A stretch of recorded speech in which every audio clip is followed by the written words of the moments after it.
Yeah, so yesterday, the 27th, I did watch the first episode of season 1 of Northern Exposure, and yeah, it still gets to me. I still really enjoy that show. And I'm reading this book here, and there's a difference between First Nation and Inuit, and Inuit means, I think, inhabitants, and so that they're more north, right? Northern area communities, not limited to Canada, probably, and they share, they share common history. But, like I see a lot of the way people write stories here, and it includes, the supernatural and fantasy. And people write it in a way like they want to believe the grass is greener on the other side if only we were more like them. And it's really, we all suffer from ethnocentrism and this history of outrageously inhumane things, including done by the RCMP, our government, churches, Christianity, whether Protestant or Catholic, that were at war with each other to try to convert people that were already converted in a sense of disconnection from reality through supernatural. And it was more linked to the natural world, but still it was intellectual laziness that leads to evolutionary dead ends. So there's no difference there. I mean, if you look at my name has biblical origins as well, and most people that are from my generation still. So, we still suffer from this concept, and there's people in there, and this character in there, he says people's names don't make sense, or, the way it's pronounced, it sounds like this. You should get a proper name.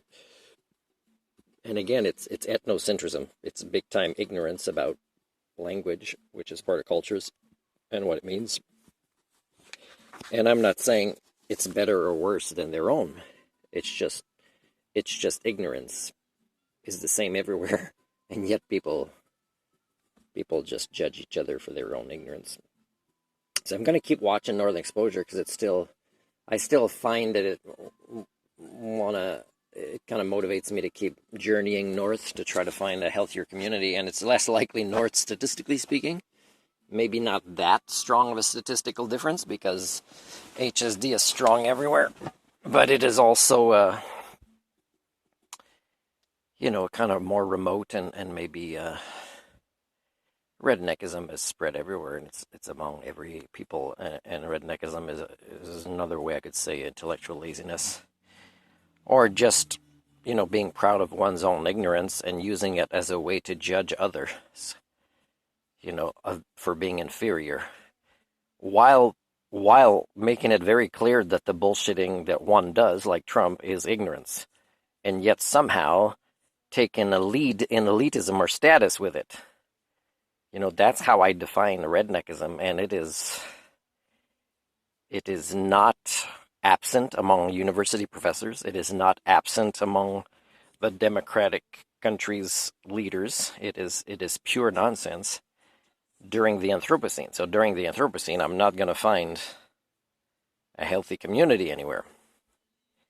And when I leave here, they're going to say, Martin, you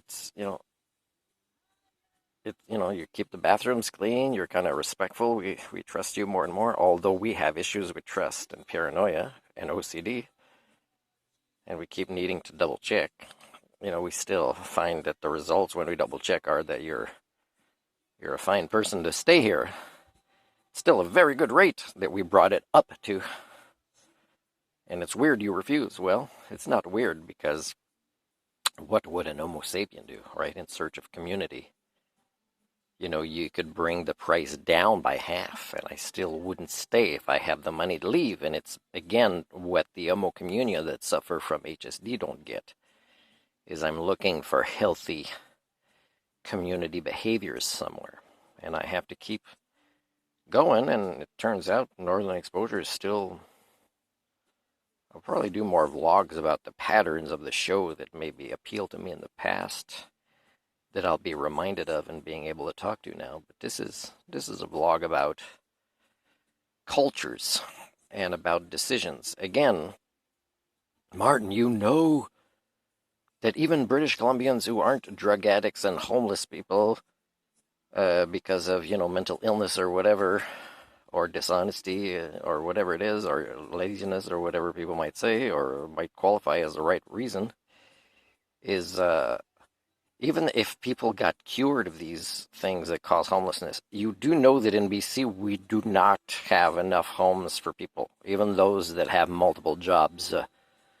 The only way that they can have the homes, the people with multiple jobs, is to overpay for these things, which means they are being victimized. They are victims of crime, getting worse, and they become the people that judge others for not being victims of crime so much and wanting to maybe be harmless to others while, slowly committing suicide through drugs. That again, the people that decide that there isn't enough homes for people also decide that these drugs should be put into society. And again, I'm sorry, that's not who I am. That's not a society that I want to facilitate or play a part in. So I'm going to keep looking for the elusive Homo sapien. I'm going to keep looking for at least communities that are not unhealthy, even if they largely don't get to know me or accept me as who I am. While I'm here, I'm still trying to avoid toxicities in patterns of culture.